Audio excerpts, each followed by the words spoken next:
Hello नमस्कार सुप्रभात दोस्तों। द ग्रेट एजुकेशन के ऑनलाइन प्लेटफॉर्म के माध्यम से मैं राम सर आप सभी का बहुत बहुत स्वागत अभिनंदन और वंदन करता हूं। दोस्तों आज आप लोगों के लिए क्या लेकर आया हूं, पॉलिटी से संबंधित उस महत्वपूर्ण टॉपिक्स को लेकर आया हूं जो आपके एग्जाम की दृष्टि से बेहद महत्वपूर्ण हो और यहां से जो प्रश्न बने आप उन सब प्रश्नों को पूरी तरह कर पाओ। इसलिए मैंने आज नागरिकता से संबंधित उन सारे टॉपिक्स को लिया है जहां जहां से प्रश्न बनने की प्रबल संभावना है। आज आप लोग देखिएगा कि नागरिकता से संबंधित कैसे कैसे प्रश्न बनते हैं एग्जाम में। आज आप लोग एकदम पॉइंट टू पॉइंट देखने का कार्य कीजिएगा और आपको आज बहुत ही मजा आने वाला है। और देखिएगा, मेरा कहना है, याद रखना, शेर कभी हारते नहीं। जी हाँ, शेर कभी हारते नहीं, या तो जीतते हैं या तो कुछ सीखते हैं। जी हाँ, शेर कभी हारते नहीं हैं और बच्चे शेर का पीछा नहीं करते हैं। याद रखना, शेर कभी भी हारते नहीं हैं, या तो जीतते हैं या तो कुछ सीखते हैं जीवन में। जो शेर होता है वो शेर होता है, उसका कोई बेजोड़ होता है, उसका कोई जोड़ नहीं होता है। शेर हमेशा शेर ही होता है। और दोस्तों आप देखिएगा, आज यहाँ से आप लोगों को वो सारे प्रश्न मिल जाएंगे जो आपके एग्जाम की दृष्टि से बेहद महत्वपूर्ण है।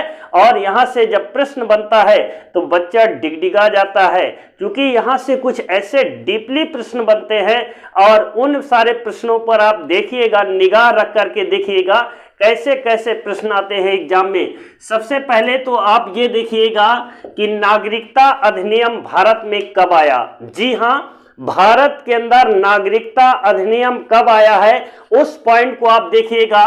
तो भारत में नागरिकता अधिनियम, जी हाँ, भारत में नागरिकता अधिनियम की बात करें तो 1955 ईस्वी में आया। जी हाँ, नागरिकता अधिनियम भारत के अंदर कब आता है? 1955 ईस्वी में आता है। इस नागरिकता अधिनियम से क्या क्या प्रावधान किया गया है नागरिकता के बारे में, उस पॉइंट को आप देखिएगा। नागरिकता अधिनियम 1955 ईस्वी के तहत ये प्रावधान किया गया है कि नागरिकता, जी हाँ, नागरिकता कैसे प्राप्त की जाती है, कैसे प्राप्त की जाती है और नागरिकता कैसे समाप्त की जाती है। जी हाँ, नागरिकता कैसे प्राप्त की जाती है और कैसे समाप्त की जाती है, इस बारे में प्रावधान करता है कि भारत के अंदर नागरिकता यदि पाना है तो नागरिकता अधिनियम 1955 के तहत ये प्रावधान किया गया है कि नागरिकता पाने के लिए जो 5 शर्तें निर्धारित की गई है उन शर्तों को पूरा करता हो। और भारत के अंदर नागरिकता कैसे समाप्त की जा सकती है, ये भी नागरिकता अधिनियम 1955 के तहत ये प्रावधान किया गया है।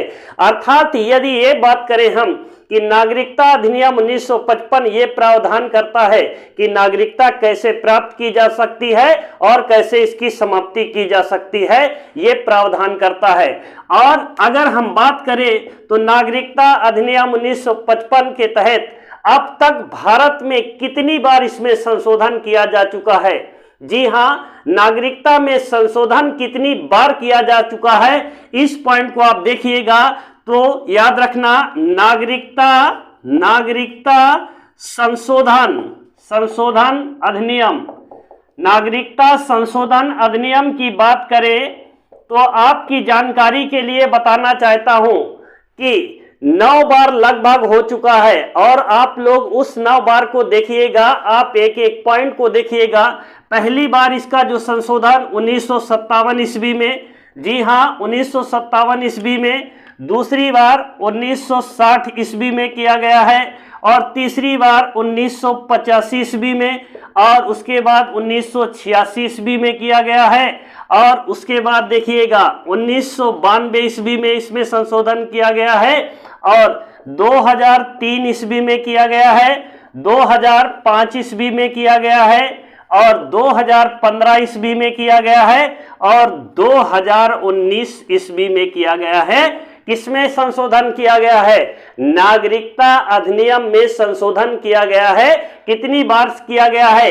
1 2 3 4 5 6 7 8 9 याद रखना 9 बार आज तक नागरिकता संशोधन में, याद रखना, संशोधन किया गया है। नागरिकता अधिनियम में कितनी बार? 9 बार संशोधन किया जा चुका है। इस पॉइंट को आप ध्यान में रखिएगा। बाकी इसमें अंदर जाने की आपको कोई जरूरत नहीं है, सिर्फ इतना आप पॉइंट को ध्यान में रखिए कि ये अधिनियम कब आता है? 1955 में। इसका संबंध किससे है? नागरिकता के अर्जन और समाप्ति से संबंधित इसका प्रावधान है। और कितनी बार संशोधन हो चुका है? कुल 9 बार आज तक में इसमें संशोधन किया जा चुका है। आप लोग एक बार इसका स्क्रीनशॉट लें और तत्पश्चात हम इसके आगे चलने का कार्य करते हैं। और आपको देखिएगा इस सेशन से बहुत ही मजा आने वाला है, क्योंकि यहां से कुछ ऐसे प्रश्न बनते हैं जो आपको कंफ्यूज पैदा कर दे, कंफ्यूजिंग आपको दिमाग में बना दे। उस कंफ्यूजिंग को दूर करने के लिए हमने आज आपको पॉलिटी से संबंधित नागरिकता का प्रावधान जो भी है उन सारे टॉपिक्स पर बात करेंगे, एक एक पॉइंट पर बात करेंगे और ये देखेंगे कि नागरिकता कितने अनुच्छेद से लेकर कितने अनुच्छेद तक में नागरिकता का प्रावधान किया गया है, उस पॉइंट को आप देखेंगे। तो नागरिकता संविधान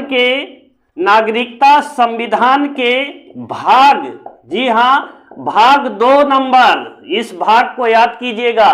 किसने भाग में? भाग नंबर 2। और अनुच्छेद की बात करें तो अनुच्छेद याद रखना 5 से लेकर 11 तक में नागरिकता का प्रावधान किया गया है। जी हां, कितने?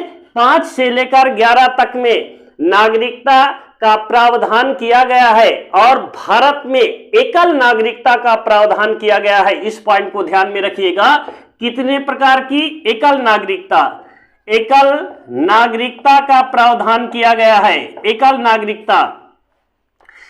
नागरिकता यदि ये पूछता है कि एकल नागरिकता किस देश के संविधान से लिया गया है, क्योंकि यहां से कई बार प्रश्न आ चुके हैं, इसलिए मेरा ये पॉइंट बताने का उद्देश्य ये है कि यहां से प्रश्न एग्जाम में 100% बनता है और बच्चा जब तक इसका डीपली नहीं जानेगा वो प्रश्नों को कर नहीं पाएगा। क्योंकि प्यारे मित्रों, मैं आपको बताना चाहता हूं कि अब ऊपर से प्रश्न नहीं आ रहे हैं, प्रश्नों का जो स्टैंडर्ड है वो बदलता चला जा रहा है और प्रश्न वही पूछे जाते हैं, लेकिन उसकी थोड़ा गहराई के अंदर जाकर पूछे जाते हैं, जिससे बच्चा कंफ्यूज हो जाता है। क्योंकि वो डीपली थोड़ा पढ़ा नहीं रहता है, इसलिए वो प्रश्नों को नहीं कर पाता है। तो इसलिए मैंने क्या किया है, आपको थोड़ा गहराई में ले जाने का पूरा प्रयास किया है। और आप देखिएगा कि एकल नागरिकता, अगर ये आता है एकल नागरिकता किस देश के संविधान से लिया गया है, तो याद रखना ब्रिटेन के संविधान से। जी हां, ब्रिटेन के संविधान से लिया गया है एकल नागरिकता का प्रावधान। किस देश के संविधान से? ब्रिटेन के संविधान से लिया गया है। किस शब्द को? एकल नागरिकता। जी हां, भारत में कैसी नागरिकता का प्रावधान है? एकल नागरिकता का प्रावधान है। और किस देश के संविधान से लिया गया है? ब्रिटेन के संविधान से लिया गया है। अब अगले पॉइंट पर बात करेंगे और देखेंगे कि नागरिकता कितने प्रकार से प्राप्त की जा सकती है। जी हां, नागरिकता कितने प्रकार से प्राप्त की जा सकती है? तो याद रखना नागरिकता 5 प्रकार से प्राप्त की जा सकती है। 5 प्रकार से प्राप्त की जा सकती है। इसका मतलब यह है कि भारत में नागरिकता प्राप्त करने के लिए 5 शर्तें आपको पूरा करना होगा। उन 5 शर्तों में से कोई भी एक शर्त यदि आप पूरा करते हैं तो आपको नागरिकता का प्रावधान अर्थात भारत की नागरिकता दी जाएगी। और वो 5 शर्तें क्या हैं, इस पॉइंट को आप देखिएगा। पहले नंबर पर क्या है? जन्म से नागरिकता। जी हां, पहले नंबर पे जन्म से नागरिकता। और दूसरे नंबर पे आइए वंश के आधार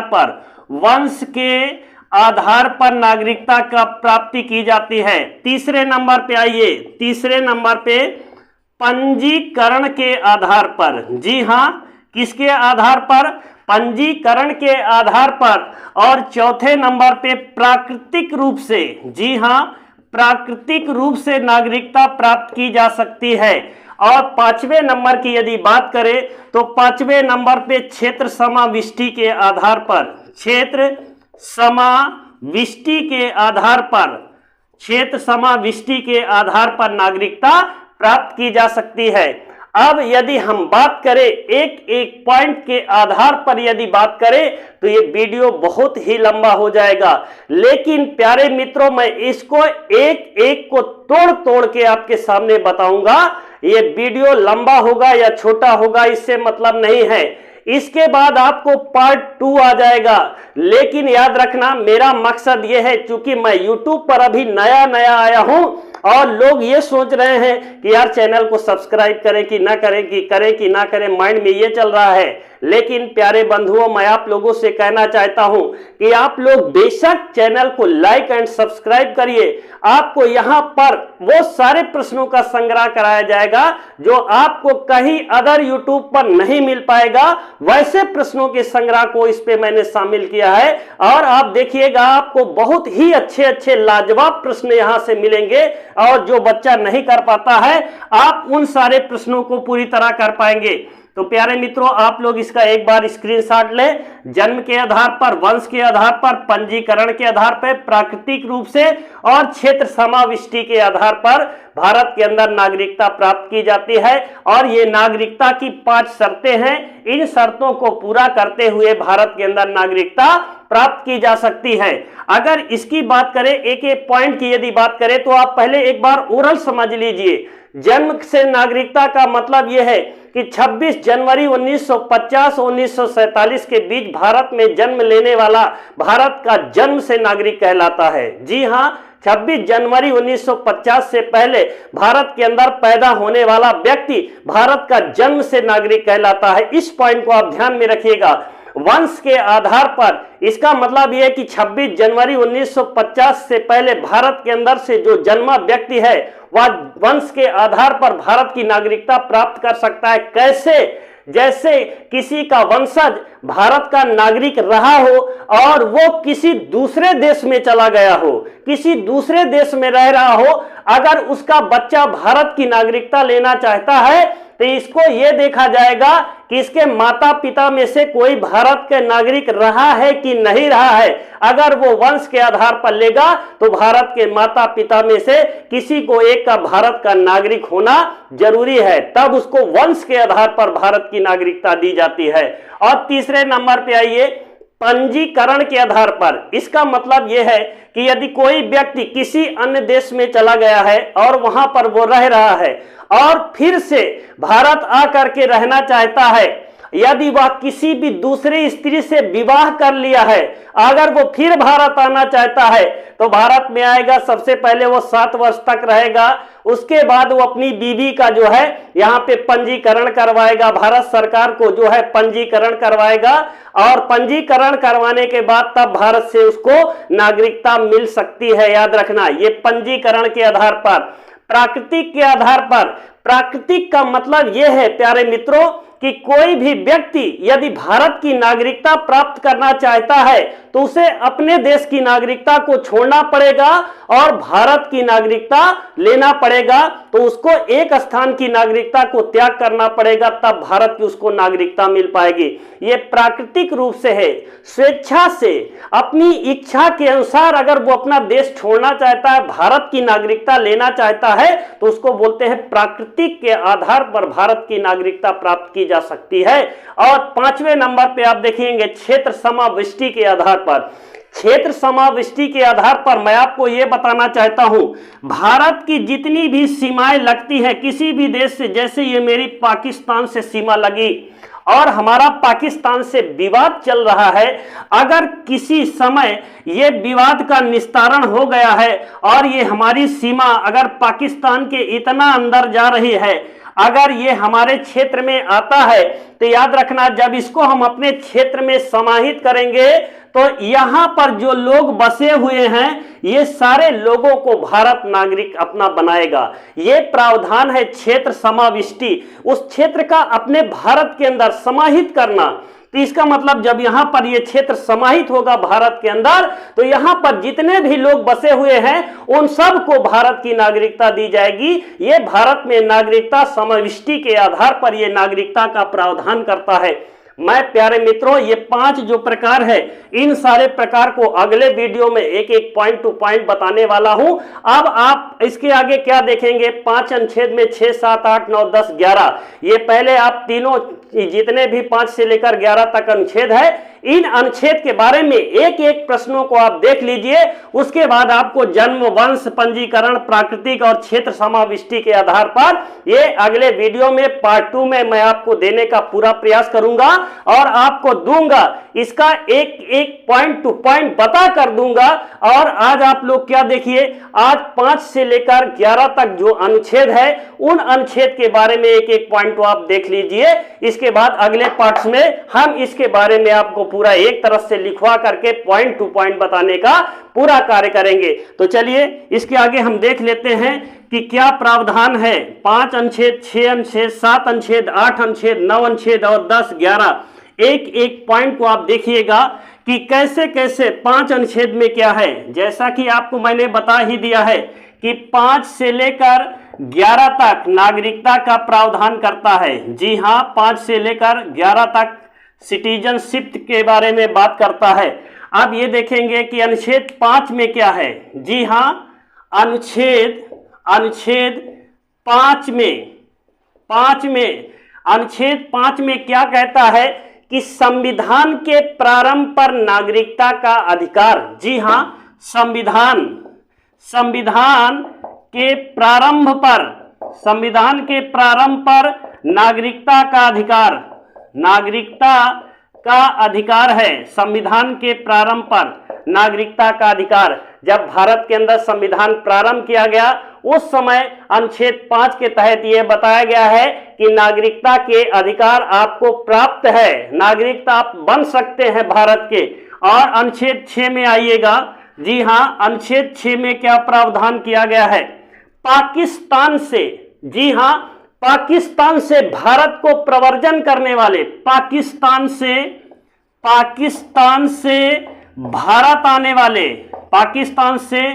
भारत आने वाले व्यक्तियों के लिए नागरिकता का प्रावधान, नागरिकता। जी हां, इस पॉइंट को आप ध्यान में रखिएगा कि अनुच्छेद 6 ये कहता है कि जब भारत और पाकिस्तान का विभाजन हुआ था तो कुछ पाकिस्तान से भारत आए और कुछ भारत से पाकिस्तान को प्रवर्जन किया है। तो ये अनुच्छेद 5-6 नंबर क्या करता है, पाकिस्तान से जो लोग भारत आए थे उन लोगों के लिए नागरिकता के प्रावधान करता है। कौन सा अनुच्छेद, अनुच्छेद नंबर 6 करता है पाकिस्तान से भारत आने वाले। अब आइए 7 नंबर पे। जी हां, अनुच्छेद है, ये सब टोटल अनुच्छेद चल रहा है भाई। 7 में भारत से, जी हां, भारत से पाकिस्तान जाने वाले व्यक्तियों के लिए नागरिकता का प्रावधान, भारत से पाकिस्तान जाने वाले व्यक्तियों के लिए नागरिकता का प्रावधान करता है। नागरिकता का प्रावधान, इसका मतलब यह है कि भारत से जो लोग पाकिस्तान चले गए हैं अगर वो भी भारत के अंदर आना चाहते हैं तो उनके लिए भी अनुच्छेद 7 ये प्रावधान करता है कि वह भारत का नागरिक बन सकता है। प्यारे मित्रों, ये सेशन आपके लिए बेहद जरूरी है और आप लोगों को यदि ये सेशन पसंद आता है तो लोगों के बीच में लाइक, शेयर, कमेंट जरूर कीजिएगा। जी हां, खूब शेयर कीजिएगा ताकि एक एक लोगों के पास पहुंच जाए। आप देखिएगा अनुच्छेद नंबर 8। जी हां, अनुच्छेद नंबर 8 में क्या है, भारत से बाहर रहने वाले, जी हां, भारत से बाहर रहने वाले भारतीय मूल के व्यक्तियों के लिए नागरिकता का प्रावधान, भारतीय मूल के व्यक्तियों के लिए नागरिकता का प्रावधान।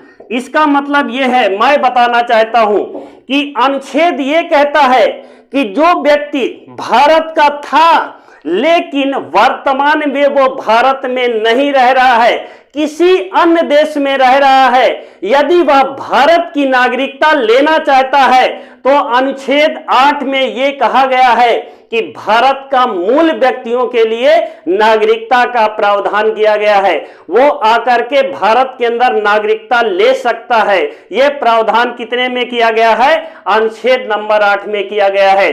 अब इसके आगे चलिएगा, एक बार आप लोग इसका स्क्रीनशॉट लीजिएगा। जी हां, एक बार आप लोग इसका स्क्रीनशॉट लीजिए, तब मैं इसके बाद आगे बताने का कार्य करता हूं। चलिए, आप लोग ले चुके होंगे और देखिएगा आप क्या देखना है। 9 नंबर, जी हां, अनुच्छेद 9 में क्या किया गया है? जी हां, आप देखिएगा 9 अनुच्छेद में क्या किया गया है? अनुच्छेद नंबर 9, अनुच्छेद 9 में क्या प्रावधान किया गया है? इस पॉइंट को आप देखिएगा। किसी अन्य देश की नागरिकता को ग्रहण कर लेने पर भारत की नागरिकता का समाप्त होना। जी हां, किसी अन्य देश की नागरिकता, जी हां, किसी अन्य देश की नागरिकता प्राप्त कर लेने पर या ग्रहण कर लेने पर, या ग्रहण करने पर भारत की नागरिकता की समाप्ति कर दी जाएगी। नागरिकता की समाप्ति, जी हां, क्या करता है अनुच्छेद 9? इस पॉइंट को देखिएगा। यदि कोई भी भारत का व्यक्ति है, वह किसी अन्य देश की नागरिकता यदि स्वेच्छा से ग्रहण कर लेता है तो उसकी नागरिकता भारत से समाप्त कर दी जाएगी। जी हां, कोई भी भारत का व्यक्ति यदि स्वेच्छा से किसी अन्य देश में जाकर के रह जाता है और वहां की नागरिकता अगर प्राप्त कर लेता है तो उसकी नागरिकता भारत से क्या कर दिया जाएगा? समाप्त कर दिया जाएगा। यह प्रावधान अनुच्छेद कितने में किया गया है? अनुच्छेद 9 में किया गया है। किसी अन्य देश की नागरिकता ग्रहण कर लेने पर भारत की नागरिकता की समाप्ति। अब आइए अनुच्छेद नंबर 10 में। जी हां, अनुच्छेद नंबर 10 में नागरिकता के अधिकारों का बना रहना। जी हां, 10 में क्या है? नागरिकता के अधिकारों का बना रहना ये प्रावधान किया गया है। किस अनुच्छेद में? अनुच्छेद नंबर 10 में नागरिकता के अधिकारों का बना रहना। इसका मतलब यह है कि इन जो पॉइंट बताए गए हैं उन पॉइंट पर, इसका मतलब कि भारत में आकर के कोई भी व्यक्ति भारत का नागरिक बन सकता है। यह प्रावधान अनुच्छेद कितना? 10 नंबर करता है कि कोई भी भारतीय किसी अन्य देश में गया है, भारतीय मूल का है, यदि भारत में रहना चाहता है तो उसके लिए अनुच्छेद 10 ये प्रावधान करता है कि नागरिकता के अधिकारों का बना रहना। इसका मतलब आपका अधिकार भारत में नागरिक बनने के लिए अवेलेबल है। अब इसके बाद क्या चलेंगे? 11 अनुच्छेद, लास्ट अनुच्छेद की ओर चलते हैं। जी हां, हम कहां पर चलते हैं? अनुच्छेद नंबर 11 में चलते हैं। जी अनुच्छेद नंबर 11 में चलते हैं। अनुच्छेद 11 में क्या प्रावधान किया गया है? अनुच्छेद नंबर 11, याद रखना, नागरिकता के अधिकारों में संशोधन का प्रावधान। जी हां, नागरिकता में संशोधन का प्रावधान किया गया है संसद द्वारा। जी हां, नागरिकता में संशोधन, जी हां, नागरिकता में संशोधन का प्रावधान करता है। कौन सा अनुच्छेद करता है? अनुच्छेद प्रावधान करता है। और याद रखना, हम आपको जानकारी के लिए यहां पर इसके बाद एक पॉइंट और बताना चाहते हैं कि भारत में राष्ट्रपति का चुनाव बनने के लिए, अर्थात राष्ट्रपति का चुनाव लड़ने के लिए 2 प्रकार से इसमें प्रावधान किया गया है। या तो वो जन्म से भारत का नागरिक हो, जी हां, या तो वो जन्म से भारत का नागरिक हो, या तो प्राकृतिक रूप से, जन्म से, दूसरे नंबर पे प्राकृतिक रूप से भारत की नागरिकता जो प्राप्त किया है, या तो जन्म से या तो प्राकृतिक के आधार पर अगर भारत की नागरिकता प्राप्त किया है तो वह राष्ट्रपति का चुनाव लड़ सकता है। मेरे प्यारे मित्रों, इस पॉइंट को आप ध्यान में रखिएगा। राष्ट्रपति का चुनाव लड़ने के लिए, जैसे अगर हम बात बताऊं आपको एक पॉइंट बताना चाहता हूं। वो पॉइंट क्या है? जैसे सोनिया गांधी किस देश की? इटली की रहने वाली है, लेकिन उन्होंने क्या किया है? भारत के अंदर भारत के लोग से शादी कर लिया है और वो आकर भारत में बस गई है, तो प्राकृतिक रूप से वो भारत की नागरिकता उसको मिली है। तो याद रखना, इस आधार पर वो भारत में राष्ट्रपति भी चुनाव लड़ सकती है, प्रधानमंत्री भी बन सकती है और कुछ भी वो कर सकती है, क्योंकि जो भारत का जो नागरिक है उसके लिए जितनी भी भारत के अंदर संविधान में प्रावधान किया गया है वो सारी व्यवस्था उसको मिल सकती है, चाहे वो मौलिक अधिकार हो, चाहे वोट देने का अधिकार हो, या अन्य जो भी संविधान में दिया गया है प्रावधान, वो सारे प्रावधान उस पर जो है लागू किए जा सकते हैं। और याद रखना, किसी भी देश की मैं बात करता हूं, किसी भी देश में दो तरह का नागरिक होता है। जी हां, दो तरह का नागरिक होता है। एक नागरिक तो खुद देश का होता है और एक क्या होता है? दूसरे देश का नागरिक। एक देश का होता है और एक जो है विदेशी होता है। दो प्रकार के नागरिक होते हैं, इस पॉइंट को आप ध्यान में रखिएगा। और जो देश का नागरिक होता है उसे प्रशासनिक और राजनीतिक दोनों प्रकार की जो है शक्तियां प्राप्त होती है, जबकि जो विदेशी होता है ये दोनों शक्तियां उसको प्राप्त नहीं होती है। इस पॉइंट को आप ध्यान में रखिएगा। और मेरे प्यारे मित्रों, आज की क्लास को मैं समाप्त करता हूं, लेकिन जो आने वाला इसका पार्ट 2 सेशन है उसमें जन्म के आधार पर, वंश के आधार पर, प्राकृतिक और क्षेत्र समाविष्टि और पंजीकरण